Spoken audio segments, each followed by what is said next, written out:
they called me the next week, like, Mike, can we come over again? We had a whole bunch of dreams. And the only difference was that they had the intention in their mind. So how much more journaling, which I would go as far as to say, if you decide to journal about your dreams, to talk about your dreams, to remember your dreams, you are talking to your subconscious mind. Everything counts. And you're telling your subconscious mind, okay, I'm listening. When you write them, you're converting that listening to another energy. So you're telling your Mhm. subconscious mind even more. Like, Yeah. I care. So then your subconscious mind goes, okay, I'll start making it even clearer. This.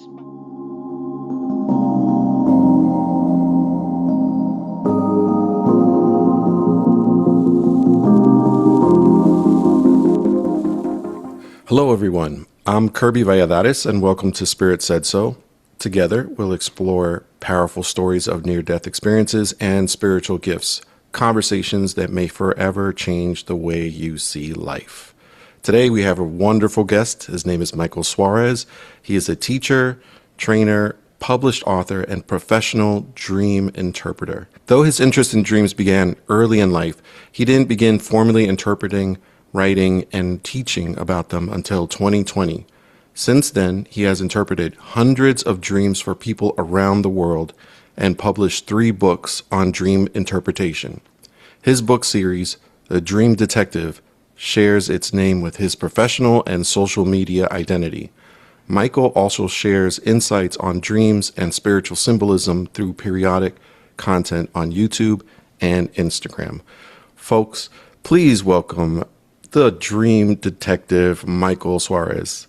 Hey, Michael, how are you? Hey, good evening, Kirby. Thank you so much for having me. Thank you for inviting me. I'm excited, as always, to be talking about dreams and interpretation. Yeah, I'm excited because I've always had dreams since I was a kid. So I would like to know, like, how did you get started with the dreams? Have you always had dreams? And what's your definition of dreams and what they mean to us? Okay, so I'll first start about where I got involved in dreams, because as you said in my bio, I didn't begin formally interpreting or writing about dreams until 2020 during the pandemic period. Then something inspired me, which I'll explain, which was basically a group that we were working on, like creating a small book, right? Like that was like the idea of the group, among other things you did. But it was actually only that experience which made me recall that when I was a child, and I have the book here, my mother got me this book called Joseph and the Coat of Many Colors, which is a famous biblical story about this young boy who has the ability to interpret dreams. Right. And really in the end, what's amazing, not to big myself up, but in the book, his ability to interpret dreams ends up saving the world. Okay. Now, this is interesting. Again, I didn't think about, I used to read this obsessively, which is very interesting, detectives, because one of the things that it tells you is, even though I believe the gift of interpretation is a gift that's in me by the Spirit of God, this also says that maybe as I was reading this, my subconscious was getting the message that dreams can be interpreted and they have importance. Right. So, like I said, I used to dream this, read this repeatedly, like when you play with the same toy over and over again. So that eventually, then I always had an interest in dreams after that, but it wasn't sort of conscious, right? I was like 8 or 9 when I was reading that book. Then when I went to college, I started dating this girl, and sometimes I would stay at her house, and when we would wake up, she would like sort of sleepily in a drowsy state say, "Oh, I had this crazy dream." And to be honest, shout out to her, that's where I began really beginning to focus interpreting my dreams. I like to joke around, but it's kind of true.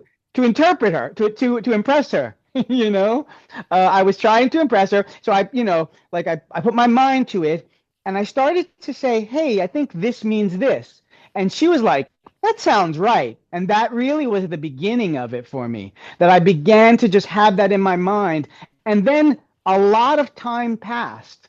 A lot of time passed. And I don't know exactly what brought me back to it, but something brought me back to it. And I started to do it more regularly. And then where it gets really profound and where this dream comes from is then it started to be sufficient where family and friends would like contact my mom and be like, can I contact Michael so he can interpret my dream? And that's at the level it was. Again, this is right before I sort of turned it up and started writing and teaching. And because definitely learning to interpret has been an unfoldment.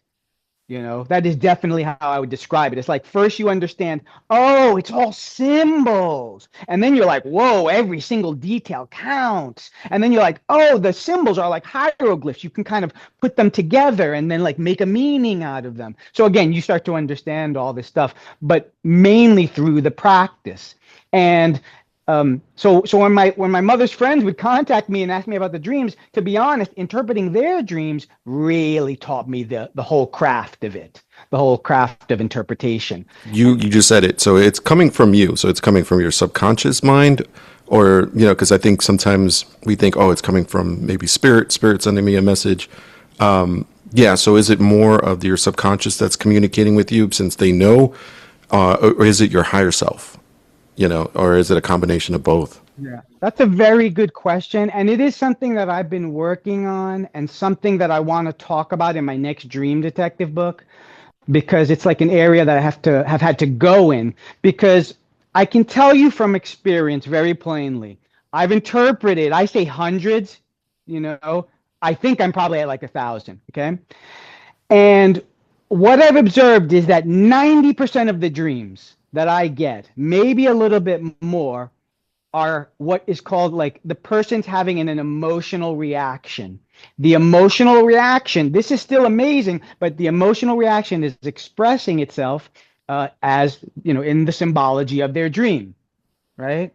So going into some like basic examples, they're like, there's something they don't want to confront. So they're having a running dream, right? There's something that they feel they can't do, right? So, I mean, that might be a running dream, but they might also have a falling dream, right?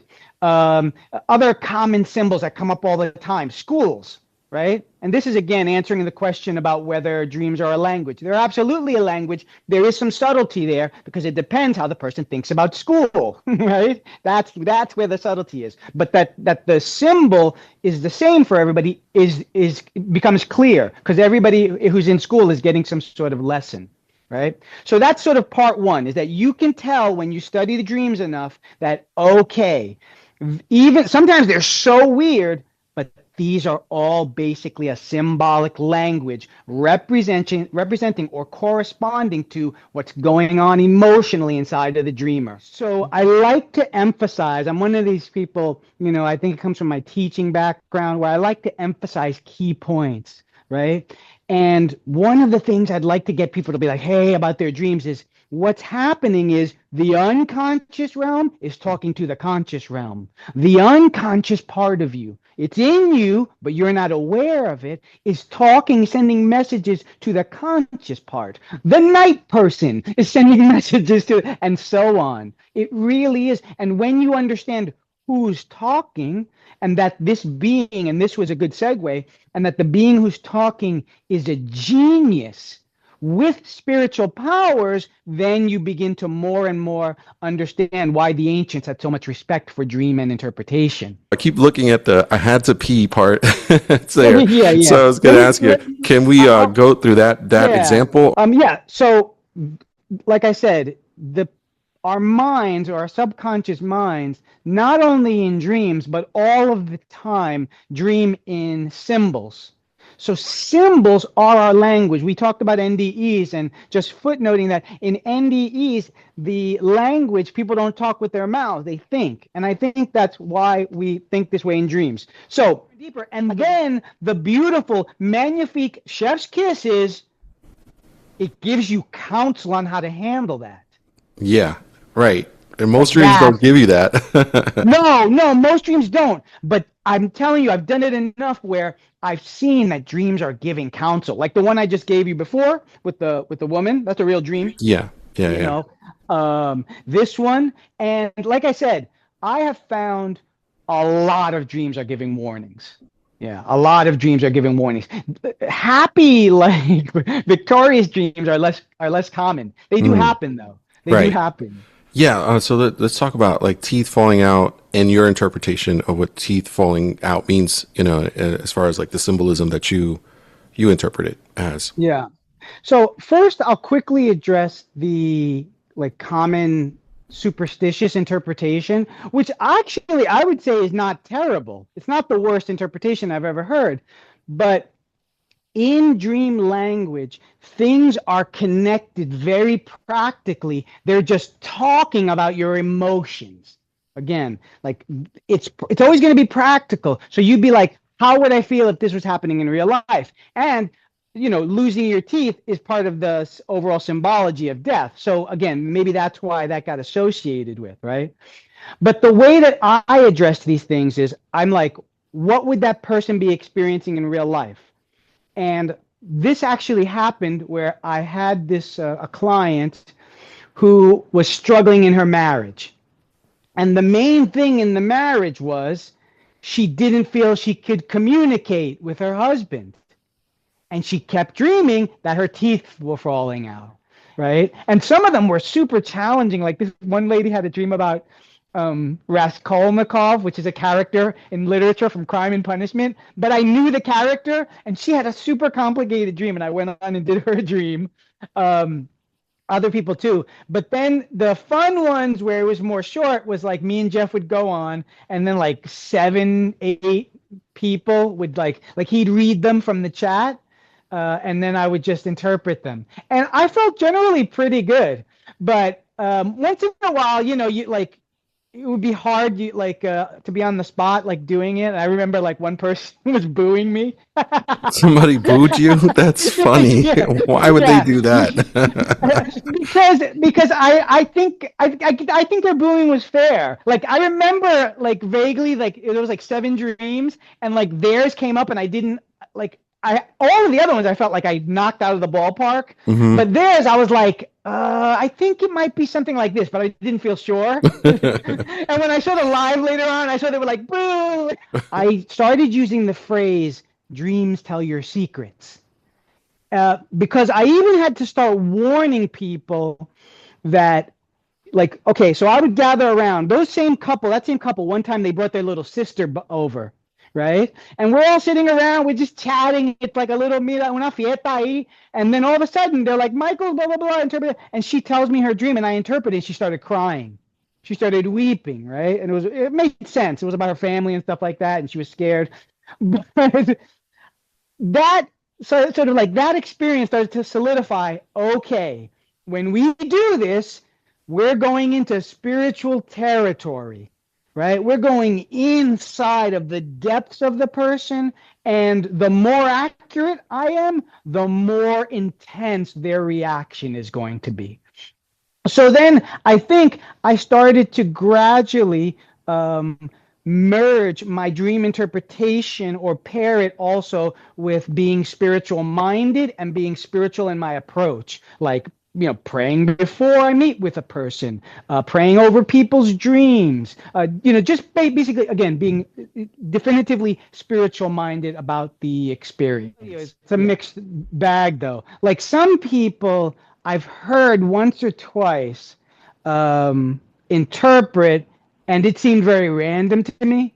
Like again, my technique is rooted in showing you that like here's the symbol, here's the emotion, almost like something like that. And so when people are like more abstract, like oh, a snake means a man you can't trust, or you know what I mean? Like even that actually Yeah. that could be a thing, Right. but sometimes people are just very vague. So in those cases, like I haven't seen a lot of people do exactly what I do in terms of the like exactness of it and like again the whole going line by line. But